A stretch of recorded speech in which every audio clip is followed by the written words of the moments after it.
নমস্কার বন্ধুরা, প্রথমা kitchen with Bengali ফুডে সবাইকে স্বাগত। আর আমার আজকের রেসিপি চিংড়ি মাছ দিয়ে পাট শাক। আর সবাই কিন্তু বাজারে উঠতে শুরু করেছে এই পাট শাকটা। আর পাট শাকটা কিন্তু এখন সবারই খুব পছন্দের একটা রেসিপি। পাট শাকের অনেক রেসিপি করা যায়, যদিও আজকে আমি শাকটাই করব চিংড়ি মাছ দিয়ে। তো দারুণ স্বাদের একটা রেসিপি। আর এই পাট শাকের রেসিপি করার জন্য আমার আজ যা যা উপকরণ লাগবে সেগুলো হলো, তো এখানে অন্য অন্য যে উপকরণগুলো সেগুলো, এখানে আলু রয়েছে, একটু ছোট ছোট করে আমি আলু কেটে নিয়েছি। তোমরা চাইলে আলুটাকে অ্যাভয়েডও করতে পারো। এছাড়াও লাগবে হলুদ গুঁড়ো, কয়েকটা কাঁচা লঙ্কা চেরা, কালো জিরে, আর রয়েছে শুকনো লঙ্কা গোটা, আছে লবণ, একটু সামান্য আটা নিয়েছি, চিনি রয়েছে, একটা বড় সাইজের পেঁয়াজ আমি কুচি কুচি করে কেটে নিয়েছি। এছাড়া পুরো রান্নাটা আমি সাদা তেলে করবো। আর এখানে চিংড়ি মাছগুলোকেও আমি ভালো করে সুদ্দারা ছাড়িয়ে ধুয়ে পরিষ্কার করে জল ঝরিয়ে নিয়েছি। আর এই যে পাট শাকটা, এখানে 2 আটি পাট শাক রয়েছে। এই পাট শাকটা কিন্তু কুচানোর আগে ভালো করে ধুয়ে নিতে হবে 2-3 বার। তো প্রথমে আমি চিংড়ি মাছগুলোকে সামান্য লবণ হলুদ মাখিয়ে হালকা করে ভেজে নেব।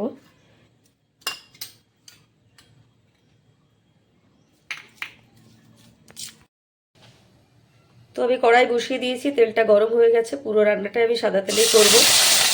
আর চিংড়ি মাছগুলো হালকা করে ভেজে তুলে নেব। চিংড়ি মাছ বেশি না ভাজাই ভালো।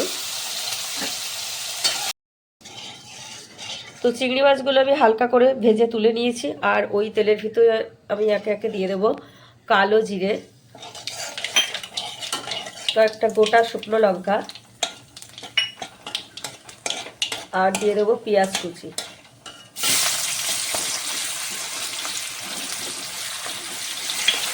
একটু নেড়ে ছেড়ে নেব।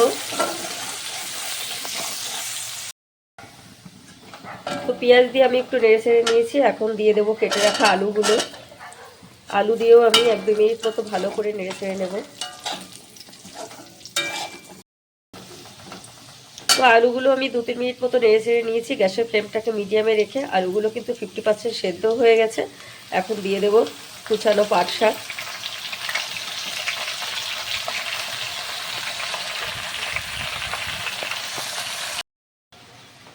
তো পাট শাকটা দেওয়ার পরে আমি 2-3 মিনিট মতো নেড়ে ছেড়ে নিয়েছি, অনেকটা কিন্তু কমেও গেছে। আর এখন দিয়ে দেবো স্বাদ মতো লবণ,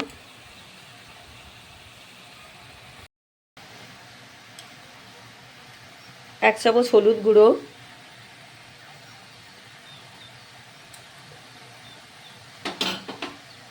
কয়েকটা কাঁচা লঙ্কা চেরা,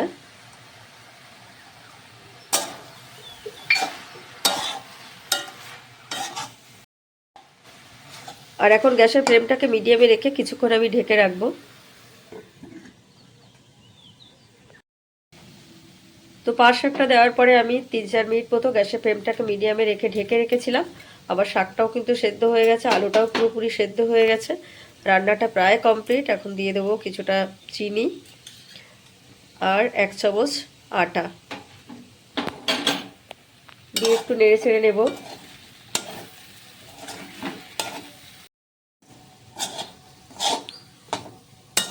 একটু নেড়ে ছেড়ে নিয়েই আমি নামিয়ে নেব।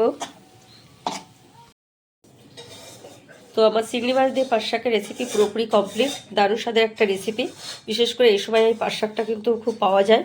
তো প্রতিটা স্টেপ দেখে ট্রাই করো। একেবারে কম উপকরণ দিয়ে সিম্পলভাবে রান্না।